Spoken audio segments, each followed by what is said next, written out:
Kayo pong lahat, inaamin ko sa makapangyarihang Diyos at sa inyo, mga kapatid, na lubha akong nagkasala sa isip, sa salita at sa gawa, at sa aking pagkukulang, kaya isinasamo ko sa mahal na Birheng Maria, sa lahat ng mga anghel at mga banal, at sa inyo, mga kapatid, na ako'y ipanalangin sa Panginoong ating Diyos. Kaawaan tayo ng mapagmahal na Diyos, patawarin sa ating mga sala, at patnubayan hanggang sa buhay na walang hanggan. Amen. Panginoon, kaawaan mo kami. Panginoon, kaawaan mo kami. Kristo, kaawaan mo kami. Kristo, kaawaan mo kami. Panginoon, kaawaan mo kami. Panginoon, kaawaan mo kami. Yumuko tayo, maaaring ibulong sa Panginoon ang ating intensyon.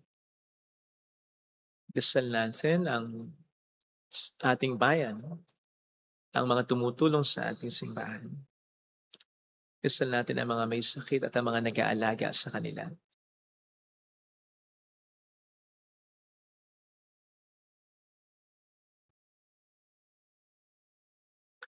Manalangin tayo.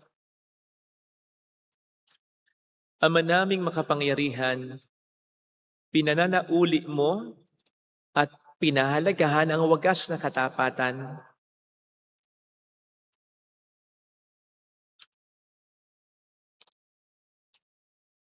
Ang iyong dumadalang sambayanan ay matapat mo nawang lingapit sa baybayan upang makita namin ang dapat gampanan at para rito'y magkaroon kami ng kakayanan sa pamamagitan ni Jesucristo kasama ng Espiritu Santo magpas sa walang hanggan. Amen.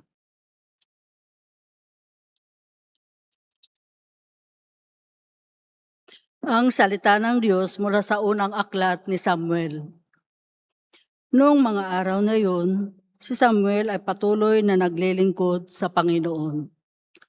Nang panahong yaon, bihira nang marinig ang tinig ng Panginoon at bihira na rin ang mga pangitain. Malabo na noon ang mata ni Eli.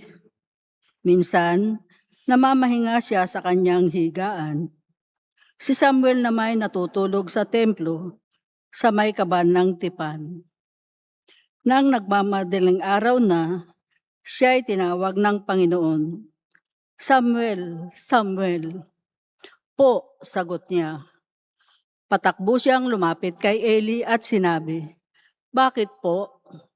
Sinabi ni Eli, "Hindi kita tinatawag, mahiga ka na uli."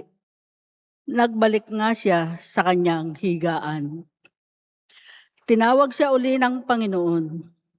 Bumangon siya, lumapit kay Eli at tinanong, "Tinatawag po ba ninyo ako?"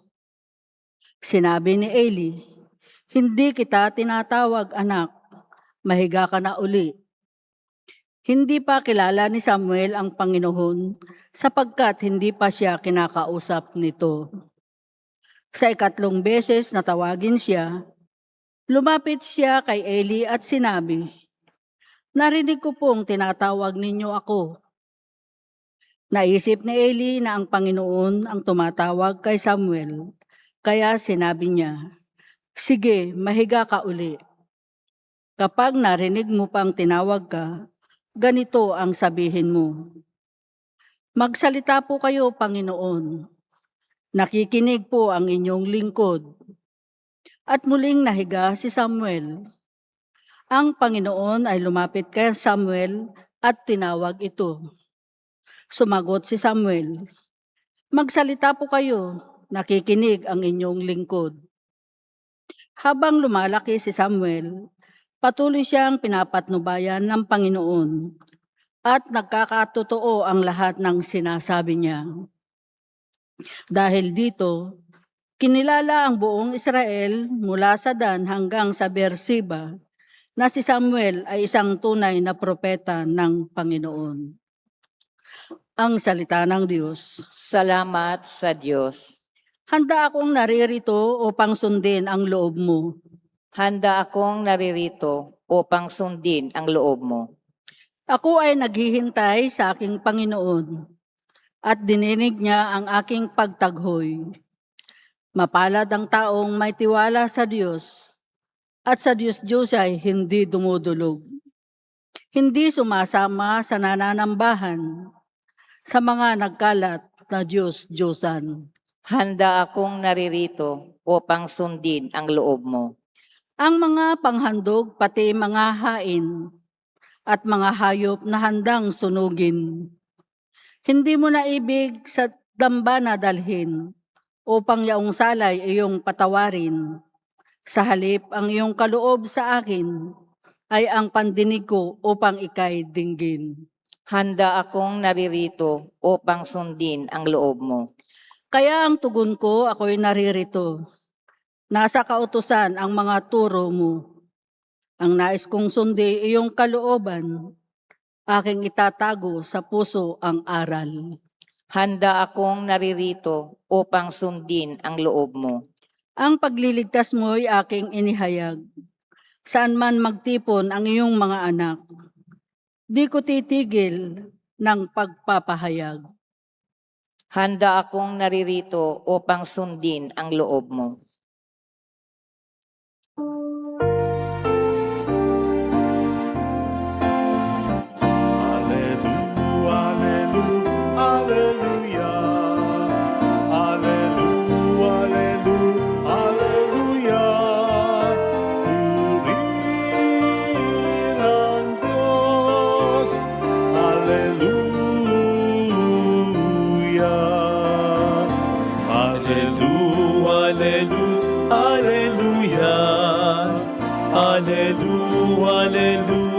Hallelujah! Purihin ang Diyos. Hallelujah! Purihin ang Diyos. Hallelujah!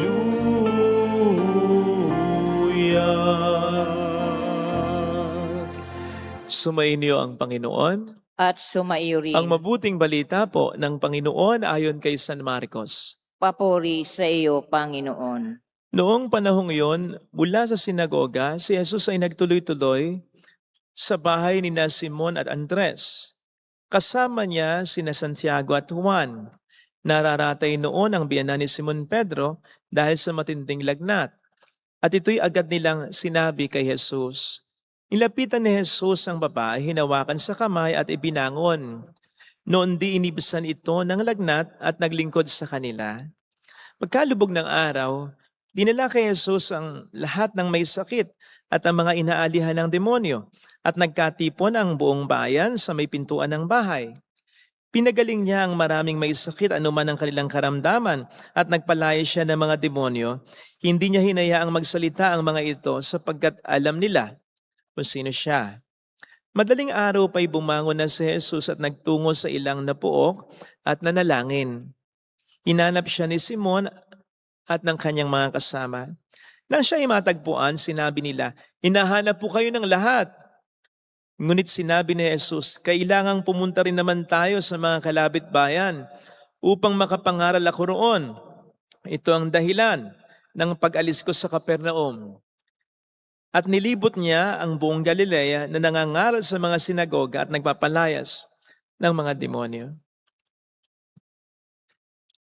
Mga kapatid, ang mabuting balita ng Panginoon. Pinupuri ka namin, Panginoong Hesukristo. Welcome sa Our Lady of La Salette, Quasay Parish, kung saan ayos lang pong umiyak at samahan tayo ng mahal na ina sa pag-iyak at sa pagdarasal upang maging maayos ang lahat. Hindi ko po alam kung familiar kayo o at least narinig nyo na yung phrase na Sacrament of the Present Moment.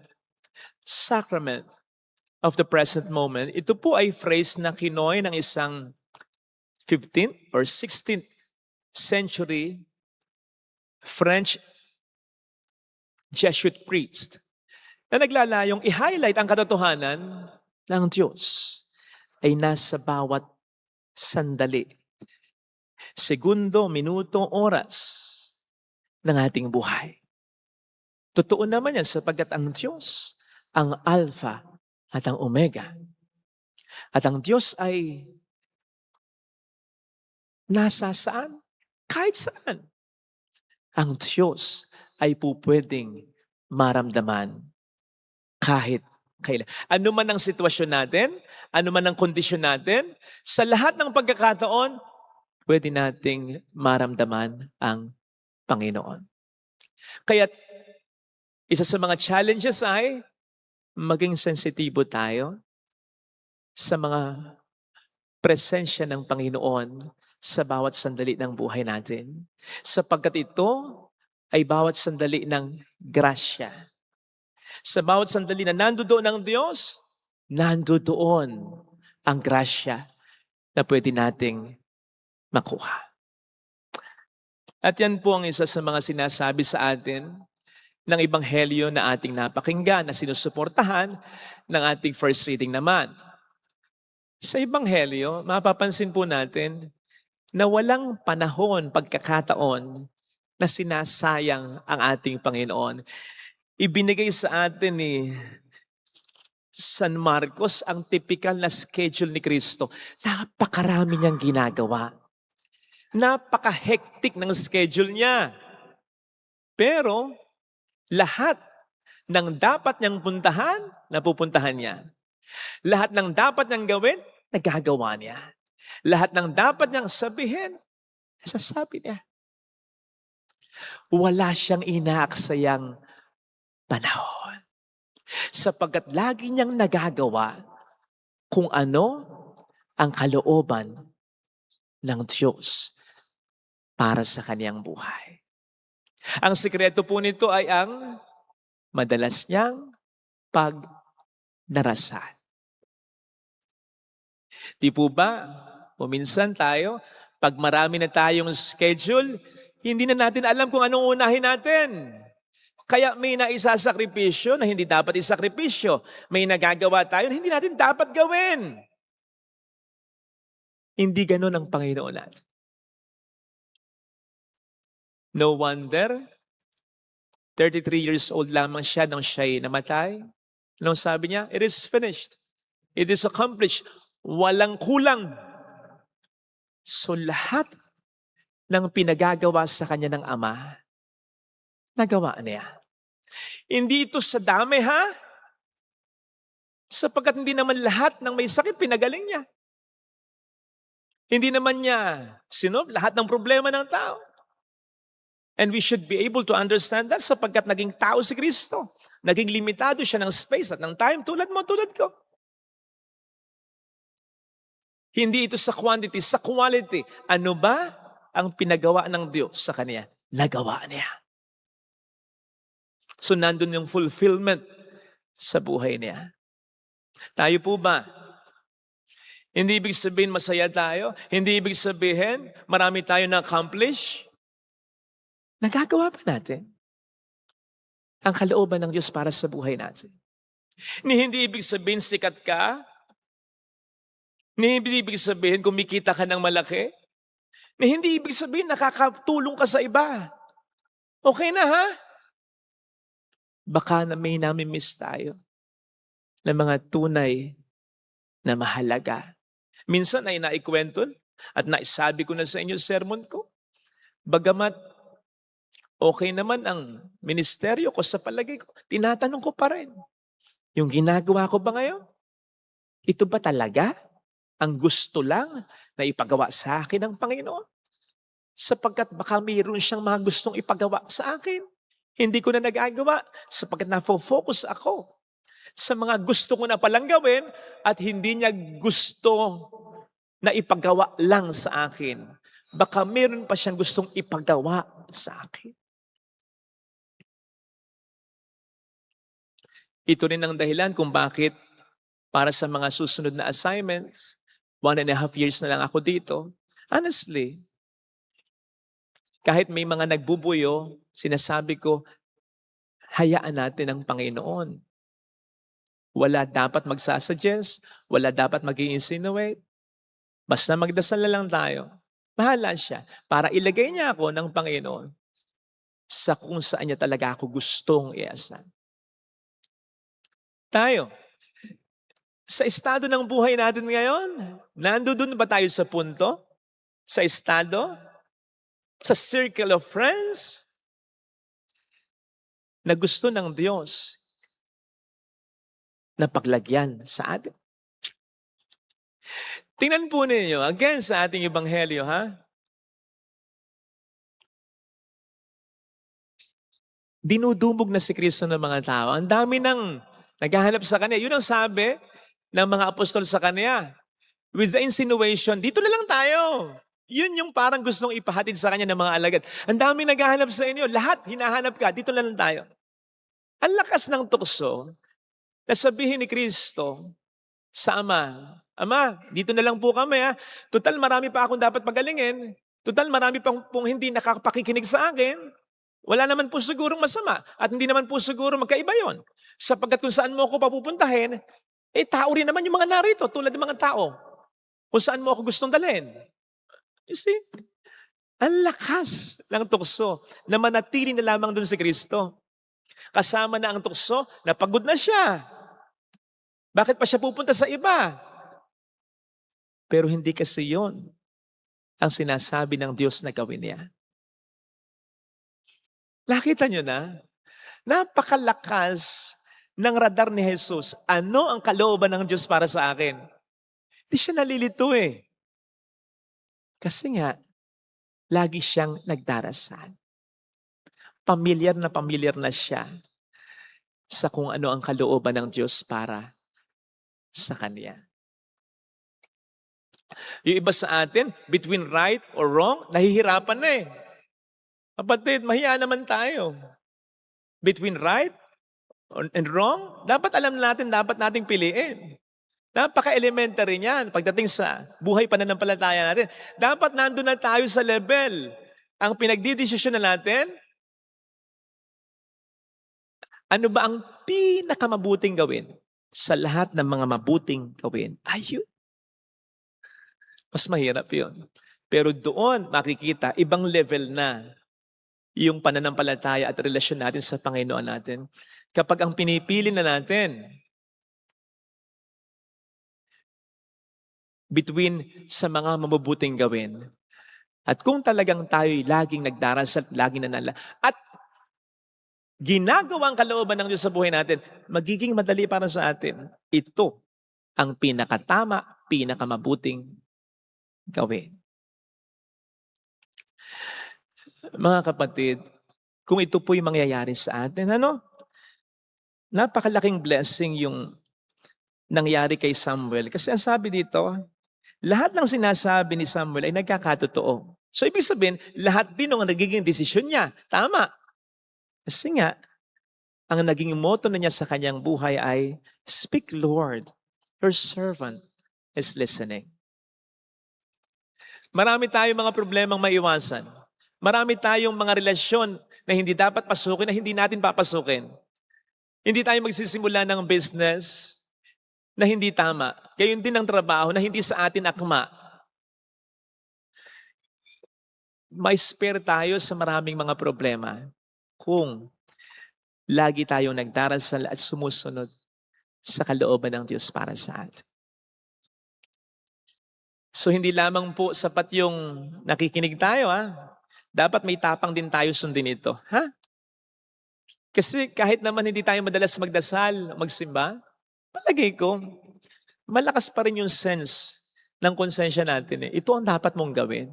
Madalas nagkukulang tayo, hindi natin ginagawa. Alam na natin yung tama, hindi pa natin ginagawa. Wala tayong sipag, wala tayong gana, wala tayong tapang na gawin. Kamakailan ay nagkaroon tayo ng Christmas party dito. Yung mga parokyano, kasama ng staff and personnel. Pagkatapos ng program, bumalik na ako sa aking kwarto, pero tiningnan ko muna yung CCTV. Tapos nakita ko sa CCTV, yung isa nating worker, siya yung driver natin dito. Nakita ko, lasing na. Actually, bago ko pumanig dito, na-sense ko lasing na siya. Kaya nga hindi na siya ang pinagbilinan ko ng isang bagay, ibinilin ko na sa iba. So doon pa lang alam kong lasing na. So sa pagtingin ko sa CCTV, nandun agad yung bulong eh.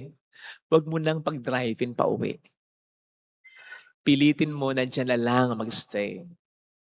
Diyan naisip ko, nandiyan na may anak niya. Mag-guide siya. Pero pag kinaisip ko, hindi nga siya napigil nung anak niya uminom eh. Pigilan mo na. But then, pinangibabawan ako ng kaantukan ko, ng pagod ko. Tulog ako. Ayun. May masamang nangyari. Hindi naman ganong kasamaan, pero na-avoid sana. Kung sinunod ko yung prompting, leading ng Holy Spirit sa akin. Kaya sana mga kapatid, pakinggan natin lagi ano ang kalooban ng Diyos para sa atin. At magkaroon tayo ng tapang, gana, sipag na gawin ito. Sa una lang naman magiging mahirap. Sa una lang magiging masakit. Sa una lang yung hassle. Pero sa huli, magiging maayos pa rin ang lahat. Lalo na kung sigurado tayo na yun ang kalooban ng Diyos para sa ating lahat. Amen. Ilagay natin ang ating kanang kamay sa tapat ng ating puso.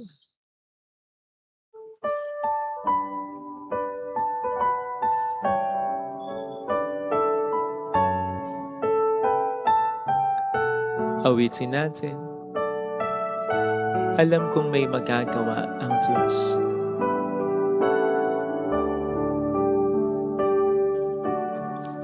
Alam kong may magagawa. Makapangyarihan siya. Alam kong may magagawa ang Diyos. Alam kong may magagawa. Walang imposible sa Kanya. Ang Diyos. Kung ako'y magtatapat, Kung ako'y magtatapat, sa Kanya'y maglilingkod, sa Kanya'y maglilingkod. alam kong may magagawa ang Diyos. May magagawa ang Diyos. Alam kong diringhin ng Diyos ang samo ko, Alam kong sapagkat anak niya ako. diringgin ng Diyos ang sabo ko. Alam kong diringhin ng Diyos ang samo ko, Alam kong diringgin ng Diyos sapagkat alam niya ang kalagayan. sabo ko. Kung ako'y magtatapat, Kung ako'y magtatapat, sa Kanya'y maglilingkod, sa Kanya'y maglilingkod. alam kong diringhin ng Diyos ang samo. Diringgin ng Diyos Pumigit tayo. ang sabo ko. Panginoon, patawad sapagkat may mga pagkakataon nasisisi kita sa mga problemang pinagdaraanan ko. Pero kung iisipin kong mabuti, ito pala ay dahil din sa mga maling desisyon na ginawa ko. Mas pinairal ko kung ano ang gusto ko, hindi kung ano yung tama talaga, kung ano yung pinakamabuti talaga. Nagpadala rin ako sa emosyon ko, hindi ko masyadong inisip. Panginoon, mula ngayon mas magiging maingat na ako at mas magdadasal, mas pakikinggan na kita. Masusunod na ako sa iyo upang masanay ko ang sarili ko sa boses mo at upang masanay ko rin ang sarili ko na ipaubaya ang buhay ko sa iyo. Pagod na ako na sinusunod ng kalooban ko. Susundin ko na ngayon. Mula ngayon ang kalooban. Tulungan mo po ako. Hallelujah! Purihin ang Diyos. Hallelujah! Pasalamatan siya. Siya ay muling babalik sa atin. Hindi siya magkukulang. Hindi niya tayo pababayaan. In fact, kahit sa mga problema, nandoon pa rin siya. Mangungusap siya sa iyo. Gagabayan ka niya. Hallelujah! At isasalba. Basta makinig ka sa Kanya. Upang tayo ay kunin. Hindi tayo pababayaan ng Panginoon natin. Sabihin mo sa sarili, mayroong magandang mangyayari sa iyo. Higit pa sa inaasahan mo. Sapagkat mahal ka ng Diyos, pakatandaan. Sa bawat sandali, nandoon siya. Ang sabi nga, nung nag-coin na pare, There is no moment in which God does not present Himself under the cover of some pain to be endured, of some consolation to be enjoyed, and of some duties to be performed. Nandoon ang Diyos. Under the cover of those situations, we just have to unveil. Makinig tayo, sumunod tayo, at magpapawi ang lambong, makikita natin ang kalooban ng Panginoon. Papuri sa Ama at sa Anak sa Espiritu Santo. Kapara ng sa unang-una ngayon, magpakailanman, magpasawalang hanggan. Amen. Pag-aalay.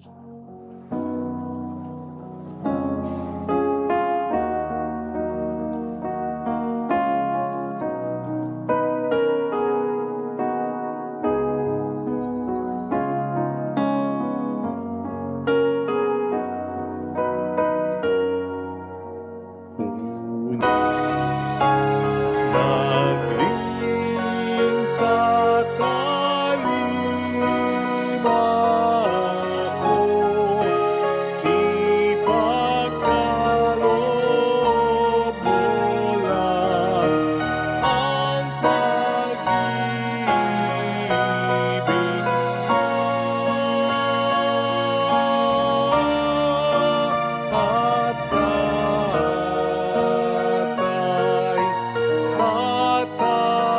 tatalikan ko.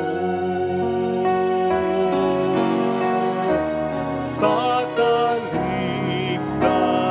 ko.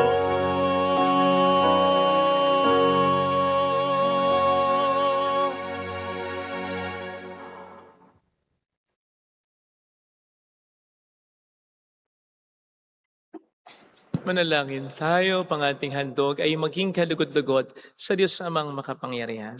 Tanggapin nawa ng Panginoon itong paghahain sa iyong makamay, sa kapurihan niya at karangalan, sa ating kapakinabangan at sa buong sambayanan niyang banal. Ama naming lumikha, ang paghahain ito ng iyong sambayanan ay iyong marapatan ngayon paunlakan. Pakundangan dito, mapasa amin nawa ang iyong kabanalan at ang masugid naming dalangin ay iyong pagbigyan sa pamamagitan ni Jesucristo. Kasama ng Espiritu Santo magpa sa walang hanggan. Amen. Sumainyo ang Panginoon. At sumaiyo rin. Itaas sa Diyos ang inyong puso at diwa. Tinaas na namin sa Panginoon. Pasalamatan ang Panginoong ating Diyos. Marapat na siya ay pasalamatan. Ama naming makapangyarihan, tunay nga pong marapat na ikaw ay pasalamatan sa pamamagitan ni Jesucristo na aming Panginoon. Sa dakilang pagtubos niya sa amin ang kasalanan at kamatayang aming pasanin, ay binalikat niya upang kami ipalayain at maitampok sa iyong luningning. Siyang nagtanghal sa amin bilang liping hinirang pari at haring lingkod sa iyong kamahalan. Mula sa kadiliman kami iyong tinawag upang makasapit sa iyong liwanag. Bilang iyong angkang may tungkuling maglahad ang iyong dakilang pag-ibig sa lahat. Kaya kaisa ng mga anghel na nagsiawit ng papuri sa iyo ng walang humpay sa kalangitan, kami nagbubunyi sa iyong kadakilaan. Santo, Santo, Santo, Panginoong Diyos ng mga hukbo, napupuno ang langit at lupa ng kadakilaan mo. Hosana sa kaitaasan. Pinagpala ang naparirito sa ngalan ng Panginoon. Hosana sa kaitaasan. Ama naming banal, ikaw ang bukhal ng tanang kabanalan, kaya't sa pamamagitan ng iyong Espiritu, gawin mong banal ang mga kaloob na ito upang para sa amin ay maging katawan at dugo ng aming Panginoong Jesucristo. Bago niya pinagtiis ang kusang loob na maging handog, hinawakan niya ang tinapay, pinasalamatan ka niya, pinaghati-hati niya iyon, niabot sa kaniyang mga alagad at sinabi, tanggapin ninyong lahat ito.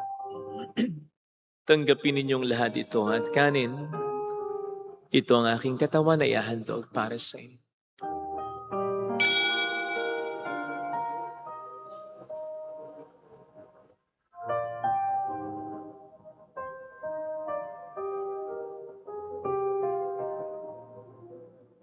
Gayun din naman ang matapos ng hapunan, hinawakan niya ang kalis, uli kaniyang pinasalamatan, iniabot niya ang kalis sa kaniyang mga alagad at sinabi, tanggapin ninyong lahat ito at inumin. Ito ang kalis ng aking dugo ng bago't walang hanggang tipan. Ang aking dugo na ibubuhos para sa inyo at para sa lahat. Sa ikapagkapatawad ng mga kasalanan, gawin niyo ito sa pag-alaala sa akin.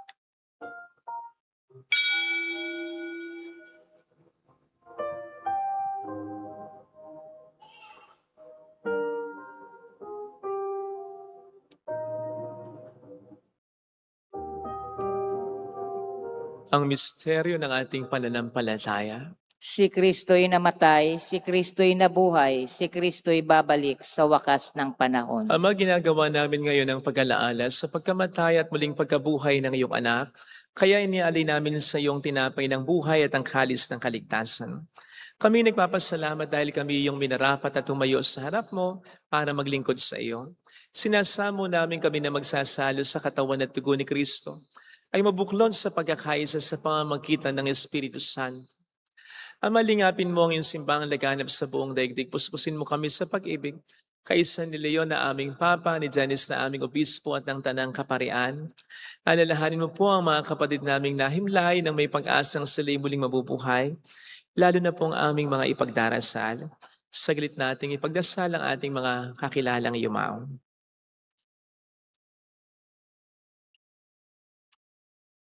Kawaan mo sila at patuloyin sa iyong kaliwanagan. Kawaan mo at paging tapatin kaming lahat na makasalo sa iyong buhay na walang wakas. Kaisa ang mahal na Birhen ng Lasalet, ang ina ng Diyos, Isanuse ang kabiyak ng kanyang puso, lahat ng mga banal na namuhay dito sa daigdig ng kalugod-lugod sa iyo, may pagdiwang nawa namin ang pagupuri sa ikararangal mo sa pamamagitan ng iyong anak at sa aming Panginoong Jesucristo. Sa pamagitan ni Kristo, kasama niya at sa Kanya, ang lahat ng parangal papuri ay sa iyo, Diyos amang makapangyarihan, kasamang Espiritu Santo, magpasawalang hanggan.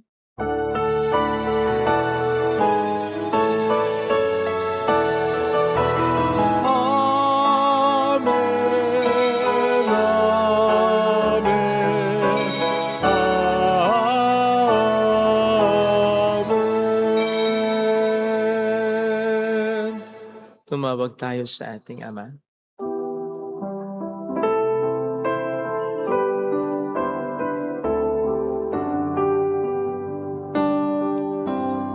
Ama namin, sumasalangit ka, sambahin ang ngalan mo, mapasa amin ang kaharian mo, sundin ang loob mo dito sa lupa para ng sa langit. Bigyan mo kami ngayon ng aming kakanin sa araw-araw,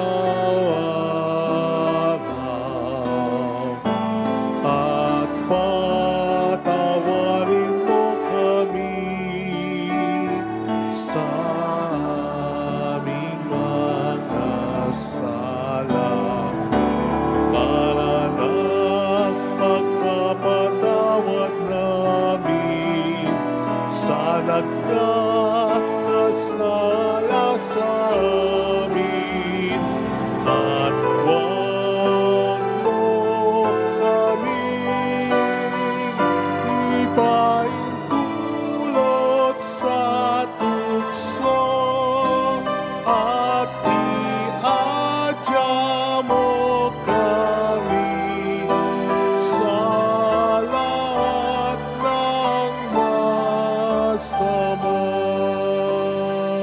Iniling namin kami adya sa lahat ng masama, pagkalooban ng kapayapaan araw-araw, iligtas sa kasalanan samantalang aming pinaghahandaan ang dakilang araw ng pagpapahayag ng tagapagligtas naming si Jesucristo. Sapagkat iyo ang kaharian, ang kapangyarihan, at ang kapurihan magpakailanman. Amen. Panginoong Jesucristo, sinabi mo noon, sinasabi mo rin sa amin ngayon, Kapayapaan ang iniiwan ko sa inyo, aking kapayapaan ang binibigay ko. Tunghayan mong aming pananampalataya, huwag ang aming pagkakasala. Pagkalooban mo po kami ng kapayapaan at pagkakaisa sa iyong kalooban, kasama ang Espiritu Santo, magpas sa walang hanggan. Amen. Ang kapayapaan ng Panginoon ay sumainyo nawang lahat. At sumaiyo rin. Magbigayan tayo ng kapayapaan sa isa't isa. Kapayapaan, peace be with you. Peace be with you. Peace.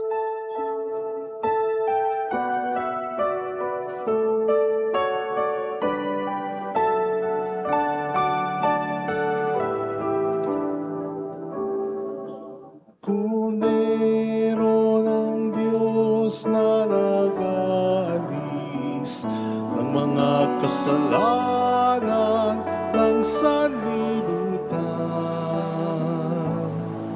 Maawa ka sa amin.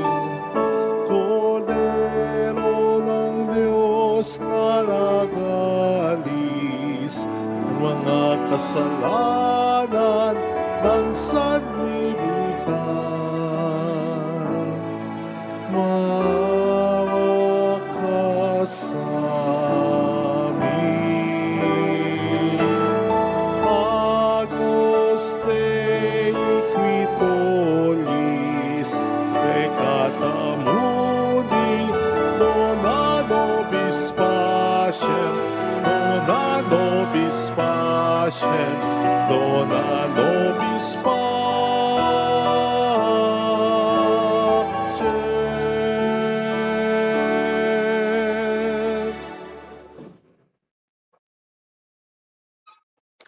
Narito sa harap natin ng Panginoon ang ating buhay at kaligtasan. Mapapalad tayong inaangayahan. Panginoon, hindi ako karapat-dapat na magpatuloy sa iyo. Ngunit sa isang salita mo lamang ay gagaling na ako.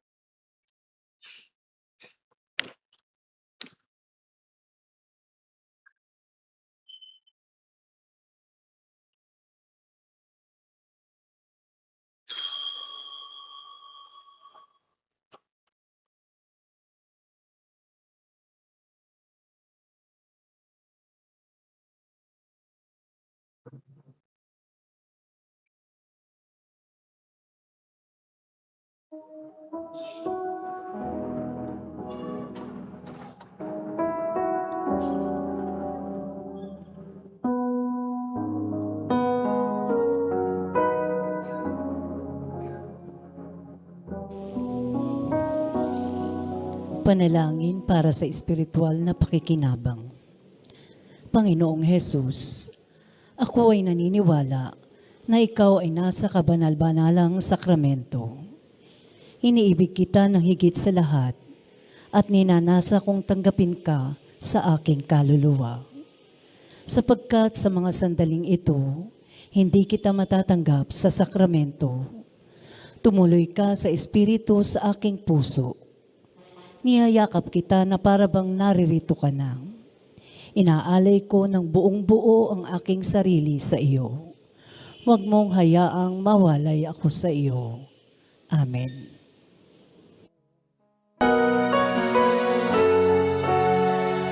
Di man ako handang lubos, ako'y manunumpa.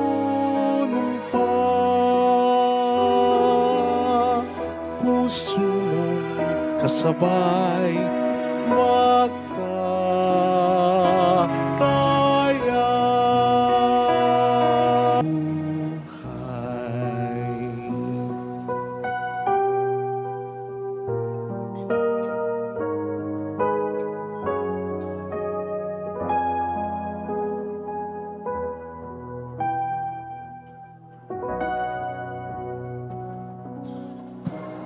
Manalangin tayo.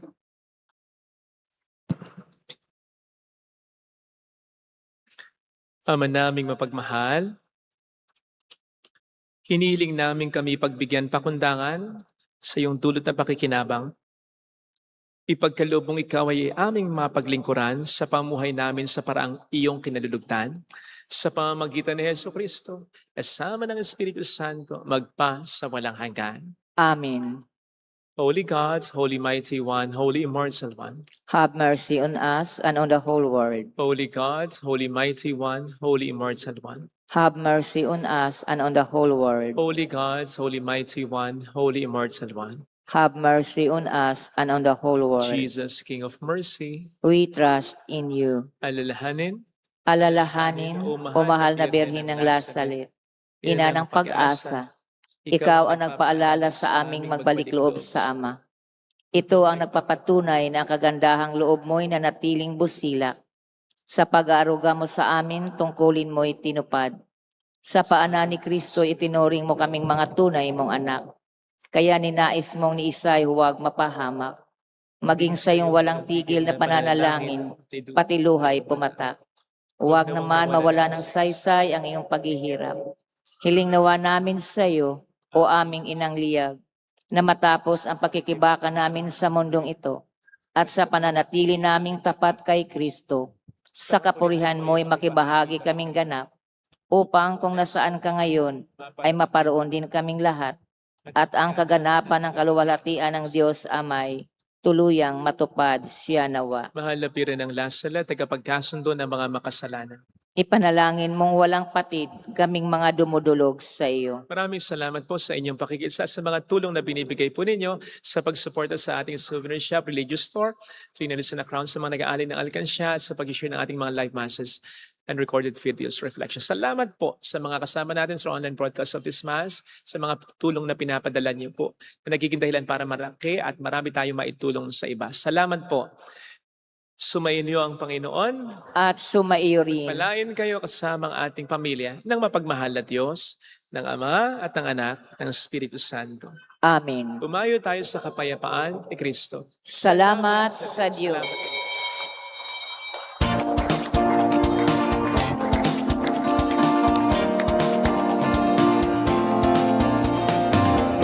Mary, Mother of the Lord, hear the prayer we sing to you. Let your tears sink in our minds and hearts as once they fell at last again. Tell people how to live again. Tell people how to sing again. Tell people how to dance again. Tell people how to pray again. Mary, Mother of the Lord, hear the prayer we sing to you. Let your tears sink in our minds and hearts as once they fell at last again.